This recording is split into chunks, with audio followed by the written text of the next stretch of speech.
Halo pemirsa TVRI, berjumpa lagi dengan kami dalam acara Ruang Kesehatan. Salam sehat, sehat itu investasi, mari kita hidup sehat. Saya Ari, senang sekali bisa berjumpa pemirsa. Nah, di Ruang Kesehatan kali ini akan membahas tentang mengenal lebih dekat spesialis gigi prostodontia. Ditemani oleh narasumber yang luar biasa yaitu Ibu Dokter Gigi Ainun Bazira. Halo Ibu, apa kabar? Di beberapa permasalahan orang di Indonesia itu dok selalu bermasalah dengan gigi gitu. Nah, bagaimana sih sebenarnya kita untuk merawat gigi dengan benar? Terus apakah memang kalau giginya itu bermasalah atau kami sebagai orang awam menganggap giginya patah atau berlubang, apakah itu bisa menjadi lebih baik lagi dok? Gimana menurut dokter? Oh iya, sebelum saya menjawab, saya perkenalkan diri dulu.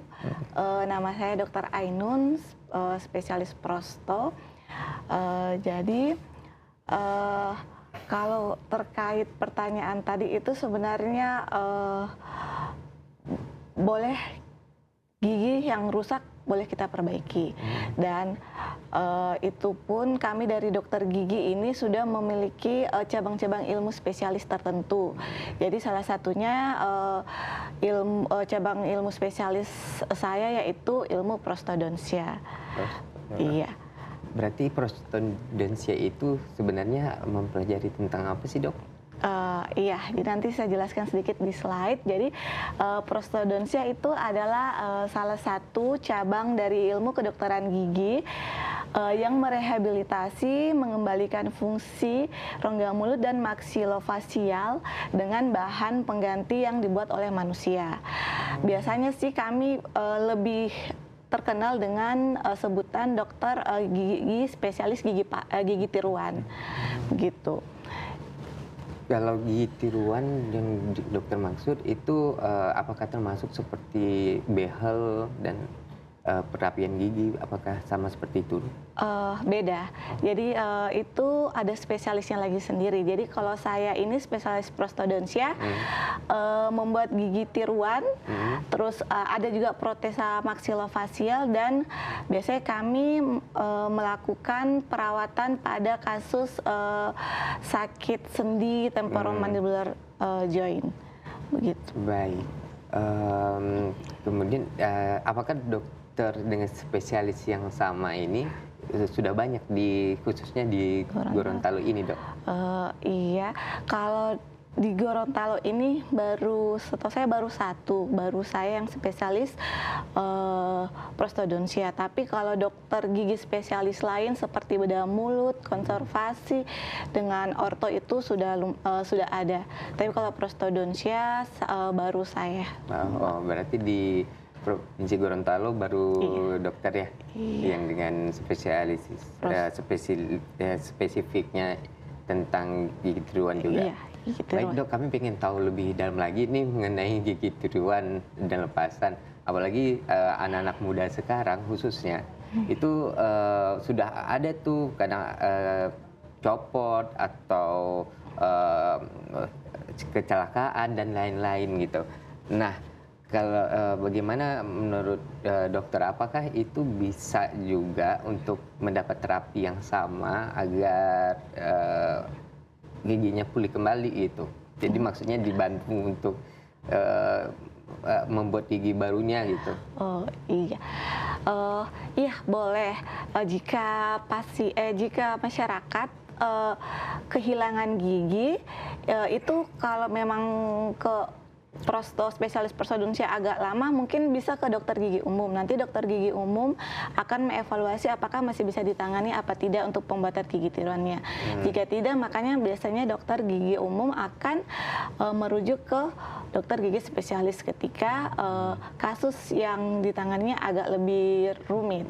Iya, gitu. Jadi masyarakat jangan takut untuk konsultasi dulu ke dokter gigi, jangan ke tukang gigi, karena banyak kasus yang kami dapat itu masyarakat itu ke tukang gigi dulu sebelum ke dokter gigi, begitu.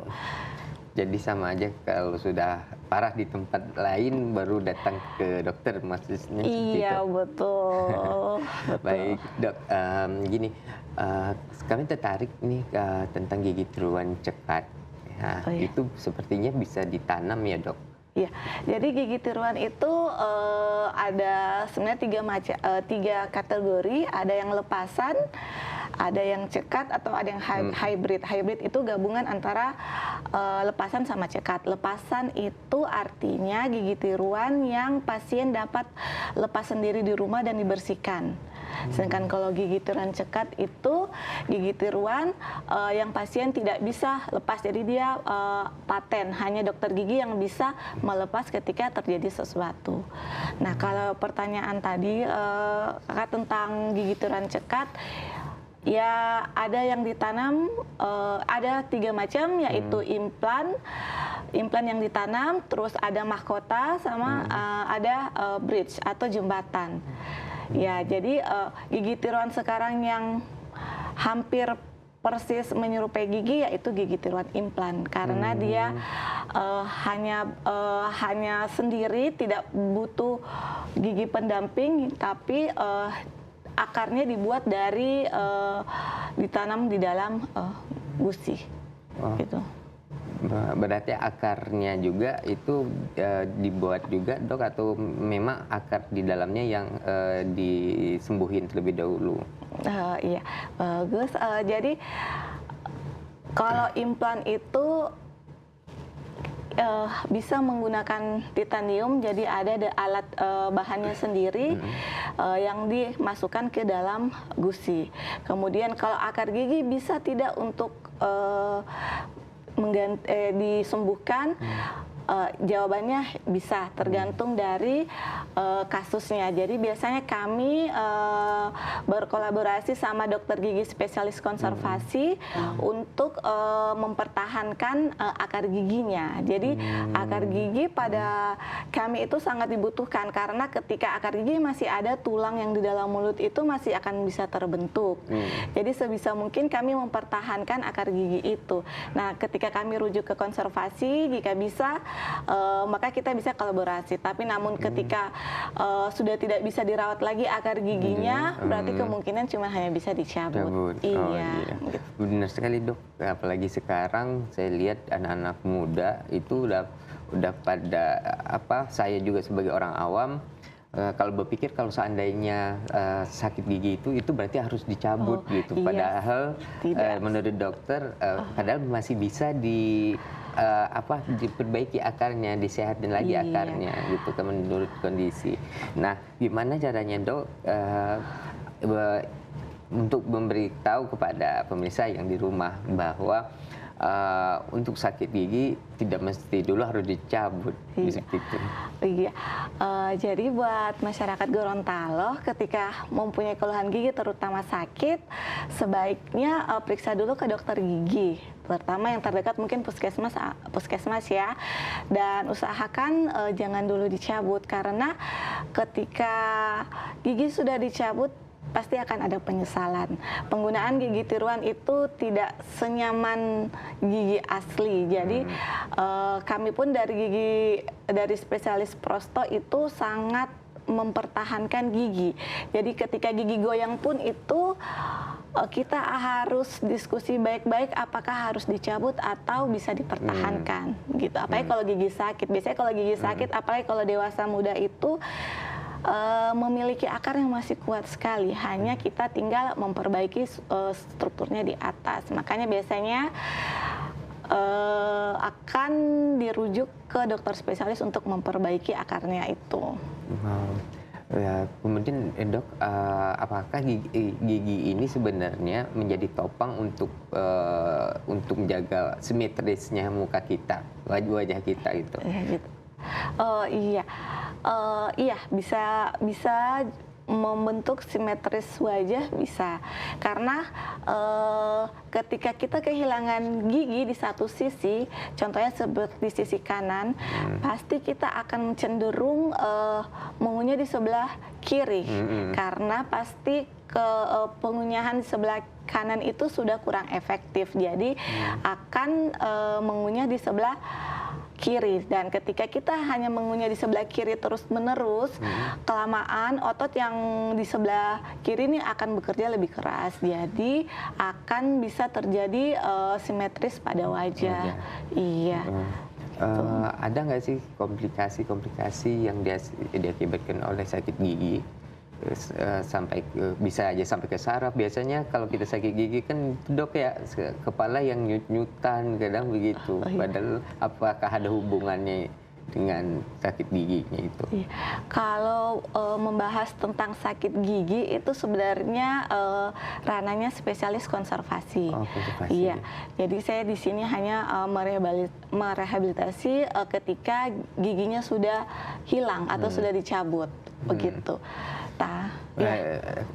Izin dok, ini dengan protesa maksilofacial ini mungkin bisa diceritakan dikit dok ke kami? Oh iya, ya, boleh slide lagi sebelumnya.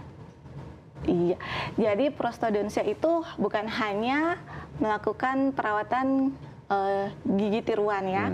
Jadi kita juga melakukan protesa maksilofacial. Jadi semua yang tadi sebelumnya prostodontia itu adalah struktur yang dibuat oleh manusia untuk digantikan. Contohnya kami juga bisa buat protesa mata. Jadi ini biasanya kasus pada pasien yang sudah diambil bola matanya. Jadi kita melakukan pencetakan dan dibentuk. Kalau yang kasus ini adalah pasien yang mengalami tumor mata. Jadi dia diambil seluruhnya sama sekaligus dasar dari bola mata tersebut. Gitu. Ini pasien lumayan terima untuk kualitas hidupnya, jadi pasien lebih percaya diri. Terus di kami juga mempelajari tentang protesa telinga sama hidung. Jadi semua yang di maksilofacial itu kami bisa melakukannya, begitu. Iya, ini maksilofacial, protesa mata, telinga, terus next lagi. Ini mata juga, next lagi. Nah, ini protesa intraoral atau yang di dalam mulut. Jadi intraoral dalam mulut biasanya kami juga kolaborasi sama dokter spesialis bedah mulut. Bedah mulut itu ketika pengangkatan tumor dalam mulut itu kan kosong. Kosong yang di dalam itu harus diisi dulu sama obturator namanya, supaya terjadi penyembuhan dari atas. Jadi dia tidak penyembuhan tertutup tapi dalamnya masih kosong, tidak. Jadi setelah tumornya diangkat, kami bikin obturator untuk supaya penyembuhannya itu dari atas sedikit-sedikit. Jadi nanti obturatornya kami kurangi. Terus juga kami pembuatan PINEM pre-surgical nasoalveolar molding itu pada pasien celah bibir. Jadi biasanya kami dirujuk dokter spesialis anak untuk pada pasien celah bibir dan palatal itu untuk pembuatan PINEMS, karena sebelum operasi itu bayinya ini harus memenuhi kriteria tertentu. Salah satunya alat bantunya ini supaya asupan nutrisinya itu bisa terpenuhi. Karena kan kalau celahnya di langit-langit kan ketika minum itu pasti akan tersedek atau apa ya. Jadi biasanya dibuatkan alat protesa PINEM ini untuk intake nutrisinya agar maksimal. Gitu.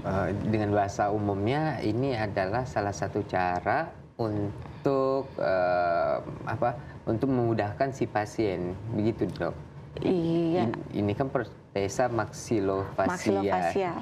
Jadi kami yang dari orang awam baru mengetahui banget ternyata banyak sekali ya intervensi yang bisa diberikan oleh dokter. Iya. Nah, kalau ketemuan sama pasien yang mohon maaf seperti foto yang sebelah kanan itu dok, itu juga bisa disambung lagi atau seperti apa? Sebelah kanan itu yang ada bayi itu ya? Bayi itu. Oh iya, jadi kami hanya, kalau prostodontia hanya membuat bisa feeding plate atau pinem, tergantung rujukan dari biasanya spesialis anak atau bedah mulut. Karena bedah mulut nanti akan yang melakukan operasi. Ini celah bibir, celah palatal itu nanti akan dioperasikan oleh bedah mulut. Tetapi mereka mempunyai syarat, yaitu kalau 10 rule of 10, jadi berat badannya harus 10 pounds atau 5 kilo, terus hemoglobinnya harus 10 miligram, terus usianya harus lebih dari 10 minggu. Nah, untuk mencapai itu mereka biasanya pada pasien celah langit-langit ini kan intake nutrisinya kurang. Iya. Jadi untuk mau operasi itu biasanya tertunda karena kekurangan darah, terus ya nutrisinya berkurang, jadi bisa dipasangkan ini dulu. Oke, tahan dulu Bu Dokter, kita akan kembali lagi. Pemirsa, tetaplah di ruang kesehatan.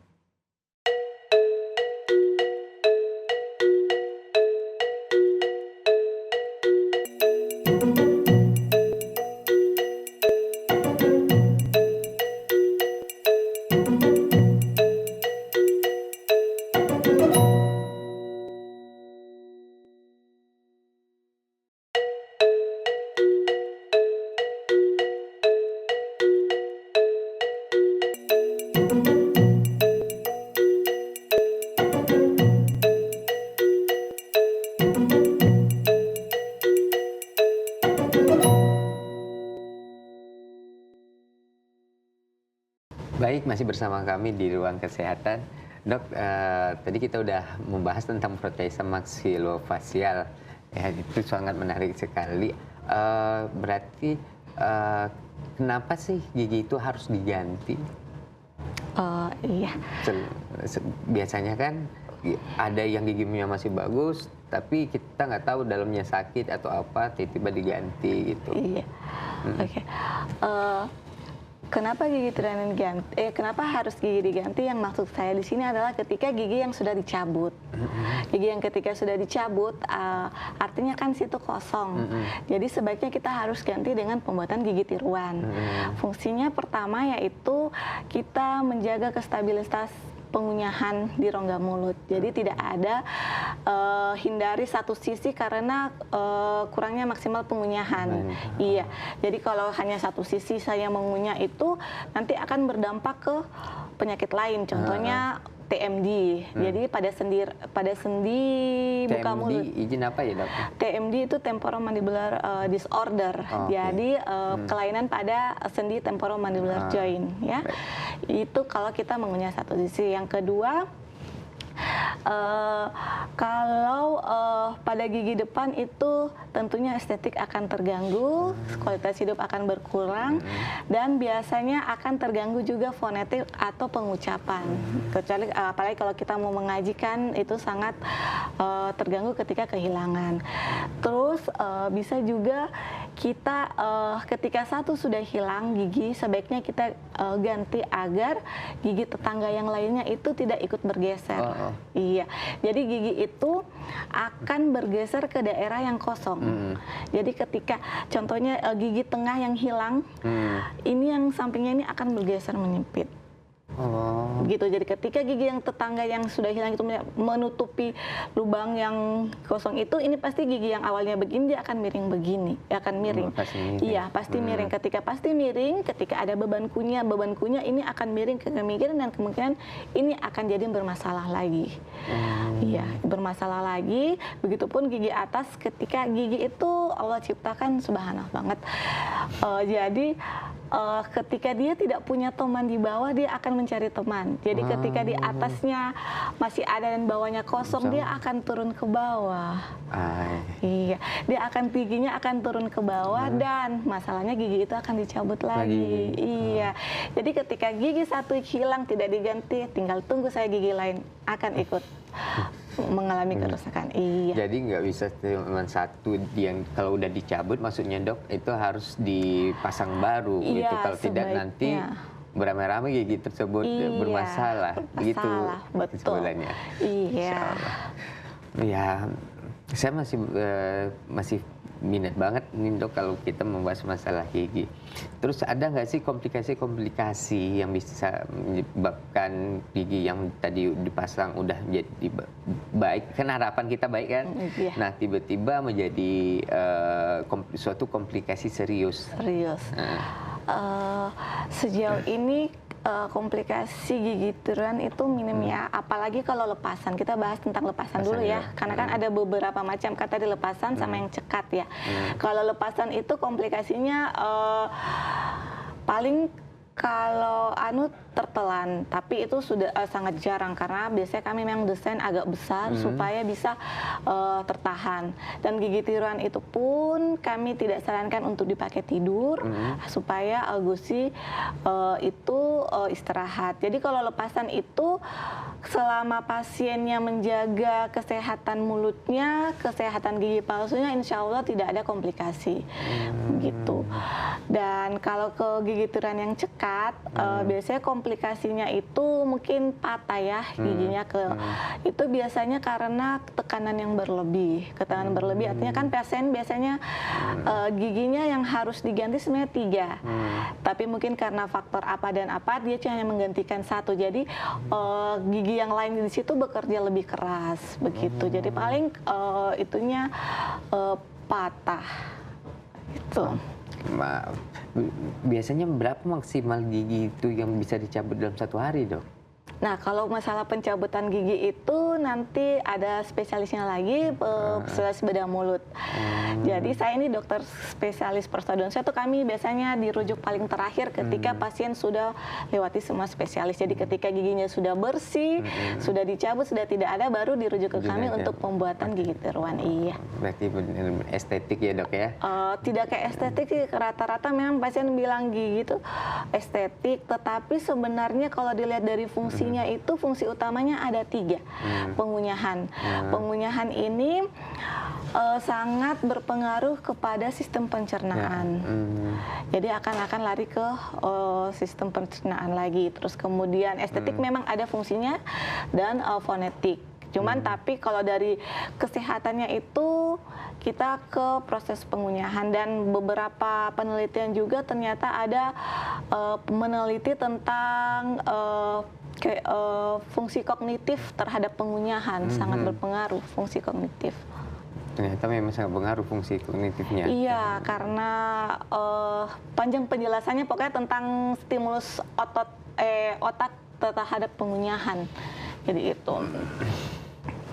Baik, kita lanjut lagi ya dok ya, yang masalah maksilofacial tadi.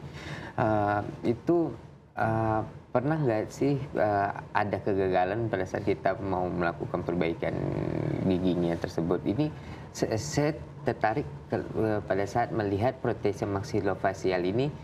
Tuh contoh mata itu diambil dari daging mana itu dok? Oh iya.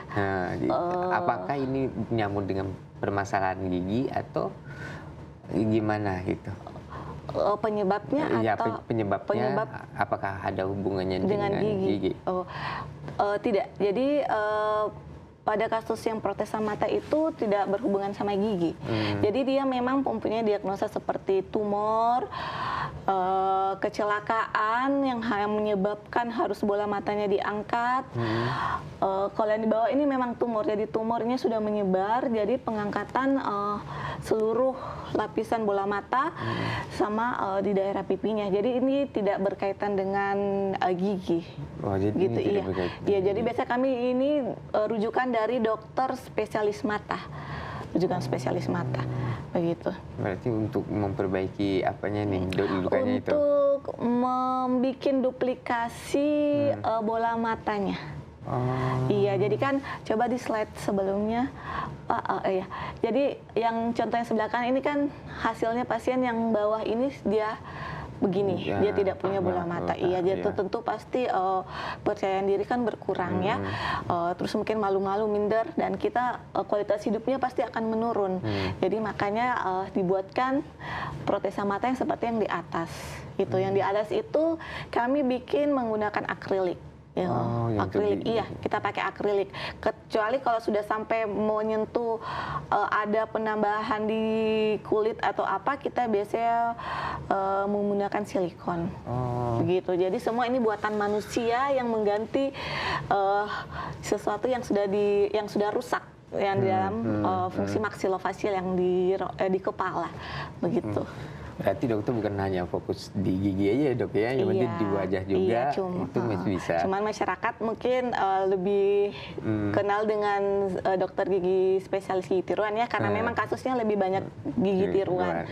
Iya. Tapi ini sebenarnya masuk ranah dokter juga ya kan? Masuk ranah dari spesialis prosto. Jadi ilmu yang baru bagi kami, yang biasanya kita pikir dokter gigi hanya fokus di gigi aja gitu kan, ternyata ada beberapa item di wajah juga bisa. dirujuk oleh dokter lain ya, untuk diperbaikinya. Luar biasa sekali. Nah, kenapa harus ke prostodontia? Oh iya. Jadi kami itu kenapa harus ke prostodontia itu khususnya untuk pembuatan gigi tiruan ya, karena sebenarnya dokter gigi umum juga bisa membuatnya. Mereka juga bisa membuat gigi tiruan pada kasus-kasus tertentu. Kasus-kasus kalau pada kami itu bisa kerja dari kasus, karena gigi tiruan itu bukan hanya mau kita pasang gigi tiruan gitu kayak tukang ya, kita harus menganalisis secara keseluruhan sehingga bisa kita pakai dalam jangka yang panjang. Jadi contohnya pengunyahan itu atau kami bilang oklusi itu sangat kompleks. Jadi itu salah satu kunci keberhasilan gigi tiruan. Oklusi itu pertemuan antara gigi atas dan gigi bawah. Iya. Jadi itu salah satu kuncinya yang harus kita rencanakan baik-baik. Terus kadang juga kita berkolaborasi sama gigi pada spesialis lain. Ketika giginya ada satu yang goyang, apakah ini masih bisa dipertahankan apa tidak? Gitu. Jadi kalau pada kami gigi goyang belum tentu langsung harus dicabut ya. Jadi kita sebisa mungkin untuk mempertahankan itu gigi. Iya, begitu. Seperti perawatan akar begitu ya dok? Iya, jadi nanti biasanya kita lakukan perawatan akar dulu, baru kita potong mahkotanya. Jadi akarnya tetap tertinggal, mahkotanya kita ganti sama gigi tiruan. Iya, begitu. Karena fungsi akar gigi itu di dalam rongga mulut itu sangat bagus, karena dia akan menjaga tulang di rongga mulut itu. Karena ketika sudah dicabut, tulang itu akan menurun. Jadi makanya biasanya pada kasus gigi tiruan yang full, yang semua sudah dicabut kan agak kempot ya mulutnya. Betul, karena tulang di situ sudah mengalami penurunan. Begitu. Berarti kalau nggak diganti segera ya memang terjadi penurunan gitu dok. Atau kalau udah diganti dengan gigi baru nih, apakah masih tetap menjaga tulang itu tetap di tempatnya gitu? Iya, jadi kalau gigi sudah dicabut pasti akan turun walaupun diganti sama gigi tiruan. Kecuali kalau kita pasang implan ya. Kalau kita pasang implan mungkin tulang di situ masih bisa ada menopang di implan, di implannya. Tapi kalau ketika sudah dicabut, sudah tidak ada apa situ, pasti akan turun. Begitu. Walaupun dipasangkan gigi palsu, makanya sebaiknya mempertahankan gigi sebisanya.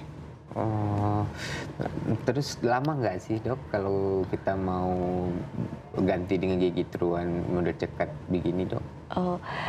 Proses pembuatan gigi tiruan itu tergantung kasus ya.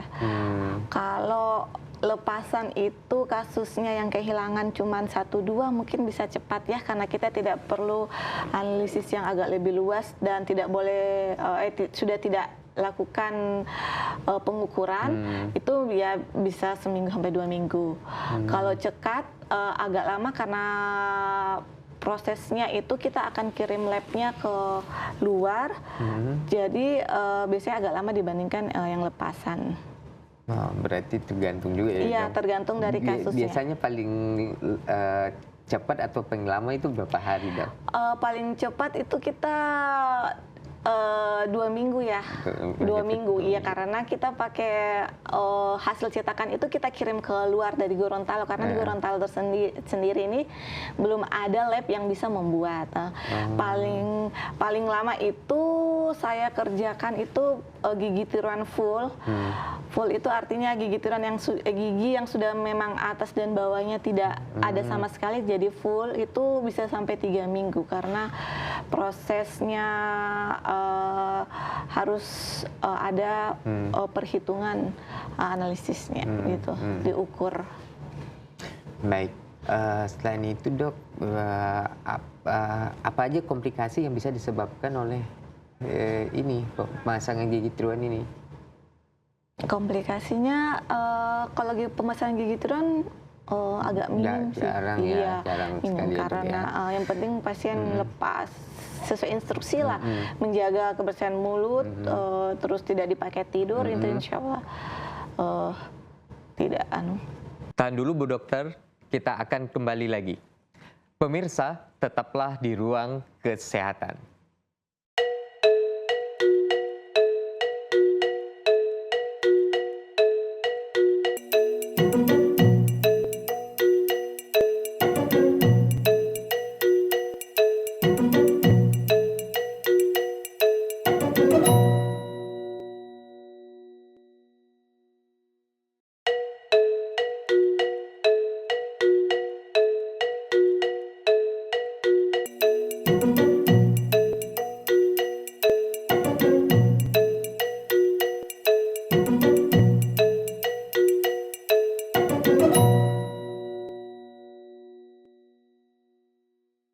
Baik dok, kita lanjut lagi.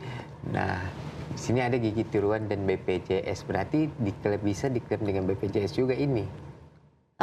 Iya, jadi gigi tiruan ini sebenarnya bisa disubsidi, dalam arti disubsidi ya, bukan ditanggung. Jadi artinya ada setengah yang pasien bayar, setengah BPJS klaim. Jadi sifatnya subsidi. Cuman ya kenapa sih bilang bisa? Karena ini dasarnya yaitu Permenkes tahun 2003. Di situ menjelaskan bahwa protesa gigi ditanggung maksimal 1,1 dan gigi tiruan sekarang pun pasti di atas itu. Jadi kelebihan dari itu biasanya dibayar sama pasien. Cuman di Gorontalo ini saya sudah berusaha untuk ajukan ke BPJS, namun sekarang masih dalam tahap verifikasi atau masih dalam proses. Jadi belum ada rumah sakit yang bisa bekerja sama dengan BPJS untuk subsidi gigi tiruan. Tapi saya berharap semoga BPJS bisa cepat melakukan proses ini, karena di kota lain bisa kok, di kota lain sudah disubsidi oleh BPJS. Contohnya di Makassar, Palu, Manado itu sudah disubsidi sama BPJS. Makanya Gorontalo ini saya berusaha untuk supaya BPJS juga bisa subsidi. Setidaknya masyarakat itu ketika ditahu, oh iya boleh sama BPJS, pasti mereka akan setidaknya konsul dulu lah. Iya, walaupun ujung-ujung nanti bayar kan, setidaknya pasien itu akan mendengar penjelasan dari dokter kenapa. Jadi mereka akan lebih berusaha begitu. Tapi sampai saat ini BPJS belum? Sampai saat ini belum, tapi kemarin sudah ada masih lampu orange sih saya bilang, karena masih lagi proses. Tapi sudah dalam tahap kredensial, tapi masih dalam proses, belum final untuk dibuka begitu. Semoga segera dibuka ya dok ya, biar sama-sama kita mendapatkan manfaatnya juga. Oke, dok.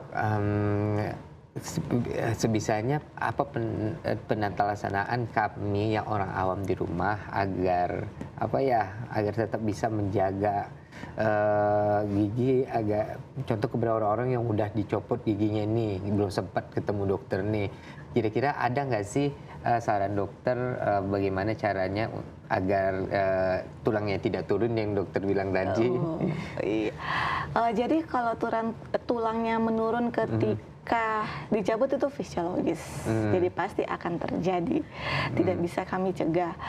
Dan kalaupun belum ketemu saya, ketemulah dokter gigi yang lain yang dekatnya ya, supaya dapat informasi dan jangan ke tukang gigi.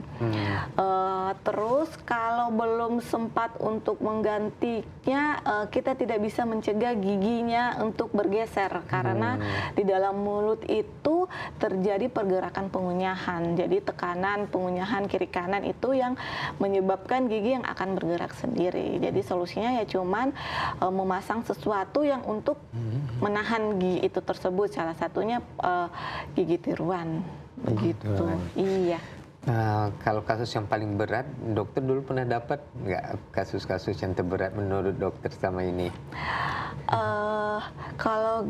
Kalau pada gigi tiruan ya, gigi tiruan itu kami dapat kasus terberat itu ketika rahangnya atas dan bawah itu sudah datar. Datar artinya flat, artinya tulang alveolarnya itu sudah tidak bisa terbentuk, jadi tidak ada retensi sama sekali untuk gigi tiruannya. Begitu. Jadi solusinya memang cuman implan. Cuman mungkin implan itu kan lumayan agak mahal. Jadi biasanya kami cuman bantu dengan perekat, pasta perekat saja begitu. Ada juga pasta perekat saja, dok? Iya, karena sudah tidak ada retensinya. Retensi yang dimaksud itu seperti apa, dok? Retensi termaksud itu jadi kalau kami pada gigi tiruan full ada beberapa retensi, tapi saya tidak bahas di sini. Jadi itu minimal tulang alveolarnya itu tidak rata. Jadi itu salah satu. Kalau ketika sudah rata, biasanya tulang alveolar itu cepat turun ketika gigi tiruan longgar yang dipakai terus menerus. Itu salah satunya. Jadi pesan juga buat masyarakat, ketika gigi tiruannya longgar sebaiknya langsung cepat ke dokter. Dokter gigi maupun dokter prostodontia ya. Karena ketika gigi tiruan longgar itu dia akan main terus begini kan, dia tidak stay, gitu kan, harusnya stay begini, dia tidak menekan. Tapi ketika dia menekan tulang di bawah, ini tulang akan melakukan resorpsi secara cepat. Begitu ketika secara cepat, ya sudah nanti makin lama makin flat, jadi sudah tidak ada. Retensinya sudah berkurang. Iya. Dok, ada lagi nih, kalau kita sudah udah pakai ini, udah ganti dengan gigi baru, contoh tadi gigi tiruan cekatan gitu, itu rasanya masih nyaman seperti sebelum kita dipasang atau setelah dipasang lebih nyaman sekarang gitu? Kalau gigi tiruan secara umum pasti tidak enak ya Pak. Jadi tidak enak dalam arti ada proses adaptasi karena bagaimanapun itu benda asing yang kita kasih masuk di dalam mulut ya. Khususnya saya bahas dulu lepasannya. Kalau lepasan itu dia mempunyai retensi plat-plat yang lain yang agak lebar, itu yang akan membuat pasien kurang nyaman. Makanya setiap pasien datang saya anjurkan mempertahankan gigi itu sebisanya, karena walaupun sebagus-bagusnya gigi palsu tetap tidak akan bisa lebih enak. Tidak akan lebih enak seenak gigi asli begitu. Tapi ketika kita sudah pakai seminggu, 2 minggu, sampai 3 minggu mungkin itu proses adaptasi dalam mulut sudah bisa terima. Yang penting dari dalam diri kita dulu terima, bilang oh iya ini gigi palsu ya buat saya pakai ini. Tapi kalau dari awal pasiennya sudah tidak mau terima gigi palsu, ketebalan, jelek apa, berarti pasti sudah tidak akan nyaman sekali, sudah tidak ada proses adaptasi yang bisa dilalui itu pasien. Jadi sebelum pemasangan pasien harus tahu dulu ini gigi palsu ini tidak bisa sama dengan gigi asli. Maksudnya dalam arti kenyamanannya. Kenyamanannya. Ya? Iya. Tapi fungsinya bisa sama, fungsinya bisa sama. Bisa dipakai mengunyah, bisa dipakai bicara, bisa, insya Allah bisa. Ya. Cuman proses kenyamanan itu karena mungkin ada sayap-sayapnya itu yang platnya kita bilang itu untuk lepasan. Jadi itu yang biasanya pasien kurang nyaman. Tapi seiring waktu nanti akan mulut terima dengan baik. Begitu. Luar biasa sekali dokter. Nah, kalau sekarang kan belum kerja sama BPJS ya dok ya? Iya, belum ada Nah, lagi. apakah ada diskon nggak dok di tempat dokter? Iya, saya tiap pasien itu saya kasih diskon sih dari harga klinik. Cuman kalau masyarakat mau konsultasi nanti boleh konsultasi gratis melewat sosial media saya, boleh kita konsultasi gratis dulu, sama tanya-tanya harga di situ juga boleh.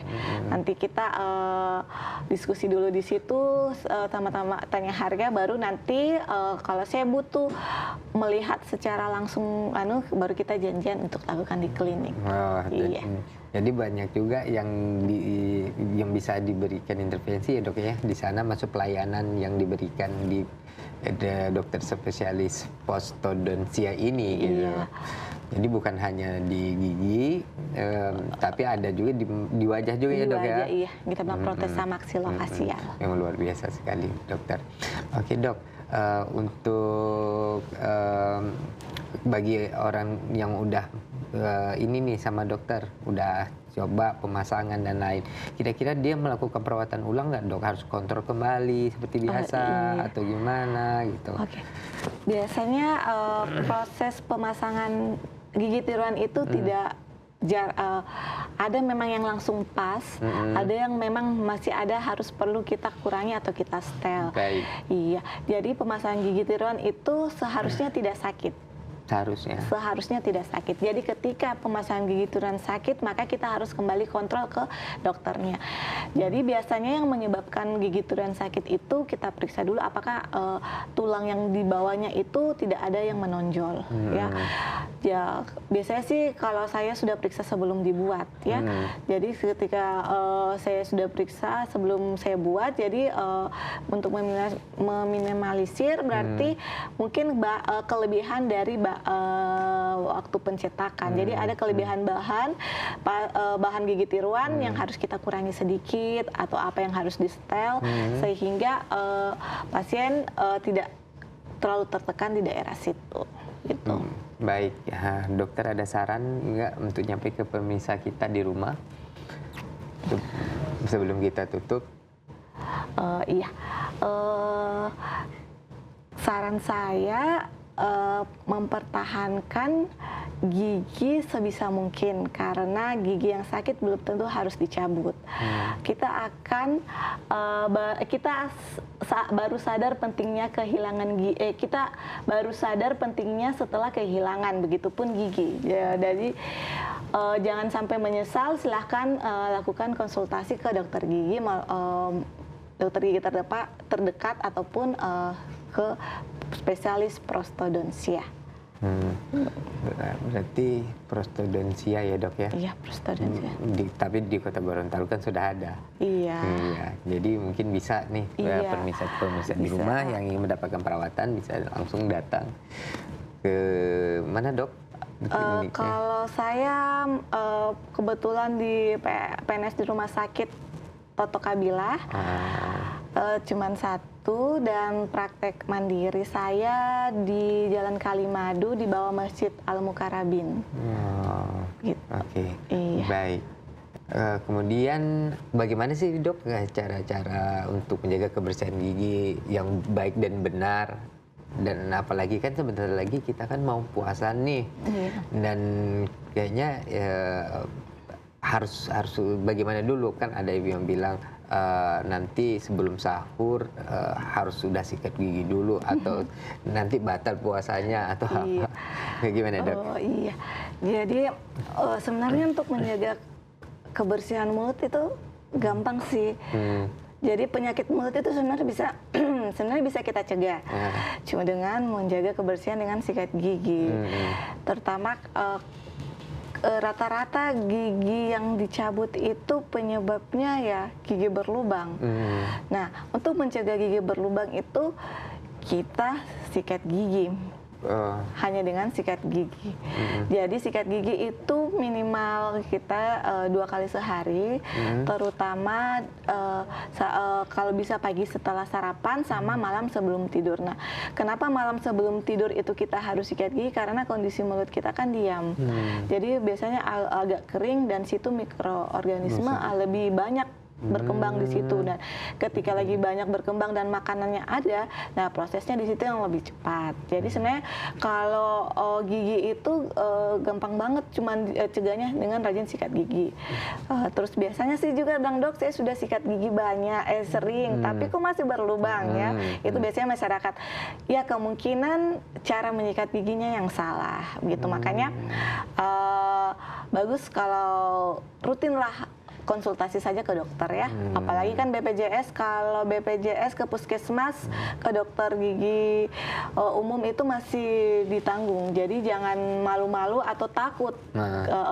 Kita ke dokter gigi belum langsung ditindaki. Iya, kalau anak-anak datang saya tidak langsung tindaki juga. Kita perkenalan dulu kan. Iya, begitupun orang tua pasti di mana-mana lah kalau ke dokter gigi itu kan pasti takut ya. Iya, jadi harus keberanian dulu untuk mendapat informasi mengenai kebersihan. Jadi utamanya sih itu kita menjaga kebersihannya dengan sikat gigi dengan rutin saja. Iya, begitu. Berarti langkah-langkah kalau di bulan puasa cukup bersihin gigi aja gitu. Iya, jadi kan sebenarnya kalau di bulan puasa itu bilang, dok kenapa nafas saya bau, kenapa ya jadi kalau nafas bau itu sebenarnya bukan hanya dari rongga mulut, bisa juga dari dalam ya, dari dalam, tapi itu di luar itu nanti ke ranahnya dokter spesialis penyakit dalam. Jadi kalau dari ranah gigi, jadi saran saya sebelum kita sebelum mau memasuki puasa, baiknya kita memeriksakan dulu karena contohnya karang gigi. Karang gigi itu yang bisa menyebabkan bau mulut. Karang gigi berlubang itu menyebabkan gigi mulut. Iya. Jadi walaupun kita puasa sudah sikat gigi tapi karang gigi masih ada dan gigi berlubang ada, berarti akan potensi menyebabkan bau mulut. Iya, begitu. Berarti itu bisa dicegah ya, dok ya? Bisa. Dicegah. Saya ingin tahu nih pengalaman dokter, kan tadi bilang sempat kerja di pemerintahan juga dan juga di swasta. Pasti dokter sudah mulai banyak pasien nih kalau berada di situ. Nah, ada nggak dokter mendapatkan pasien pengalamannya itu kayak pengalaman baru sekali nih ketemu dokter itu, dan ternyata dia berhasil untuk gantiin giginya atau apa gitu? Iya, kalau di rumah sakit daerah saya kalau pas waktu spesialis kemarin saya sempat juga di Bualemo di rumah sakit Tani, itu pasien masih belum tahu harus diganti giginya. Jadi pasien itu kira ketika dicabut ya biarkan saja begitu. Jadi mereka belum sampai pesannya kenapa harus diganti, kenapa harus begini begitu. Jadi ketika di sana sempat saya buatkan dan nyaman, dan pasien bilang, oh iya dok ternyata lebih enak begini, lebih enak begitu, begitu. Sama ada juga pasien di praktek sih, dia sudah kehilangan gigi banyak. Dan sudah ke penyakit dalam dengan diagnosa MAH. Jadi kita pasangkan gigi palsu untuk mengembalikan fungsi kunyahnya. Nah setelah fungsi kunyahnya bagus, sudah baik, nah keluhan itunya sudah berkurang. Baik dokter. Dok, karena waktu kita sudah hampir habis, mungkin boleh dokter memberi closing statement? Ya. Kesimpulannya khususnya untuk pada prostodontia, jangan takut ke dokter gigi spesialis gigi palsu khususnya prostodontia, dan jangan ke tukang gigi. Oke, terima kasih dokter telah mau bersama kami.